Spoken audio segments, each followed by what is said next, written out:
يوم الاثنين الموافق 23/6/2025. تم تلقي معلومات استخباراتية تفيد عن احتمالية استهداف قاعدة العديد الجوية القطرية. تم استلام توجيه من قبل مركز العمليات الجوي بالاستعداد والتوجه إلى قمرة الطائرة.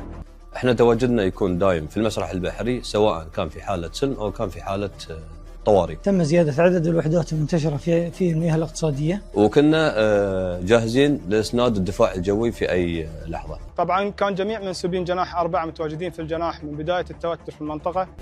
عملنا على وضع خطة الصلاة حسب الموقف العملياتي ووضع الخطط البديلة في حال الحاجة لها. كل يوم يكون في تشيك على المعدات في حال طوارئ أو في حال سلم. اتجاه شمال شرق دولة قطر. ومن اللحظات اللي ما تنسى لما تم الإبلاغ عن نجاح التصدي بالكامل.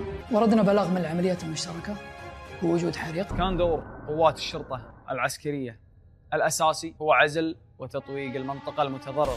تم التعامل معها عن طريق إرسال فرق مختصة من وحدة الدفاع ضد أسلحة الدمار الشامل. كنا على تم الاستعداد لمواجهة مثل هذه الأحداث. نجاح هذا التصدي لم يكن وليد اللحظة، والفضل يعود الله سبحانه وتعالى وشجاعة منتسبي القوات المسلحة القطرية وجهود ضباط وأفراد القوات المسلحة القطريين. كنا على تم الاستعداد لمواجهة مثل هذه الأحداث، وذلك عن طريق تدريب مكثف واختبارات تأهيل وتدريبات مكثفة المستمرة والمشتركة التي تم العمل عليها على مدار السنة مع جميع أجهزة الدولة في مسرح حرب يحاكي الواقع لمحاكاة مثل هذه الأحداث والمعاضل.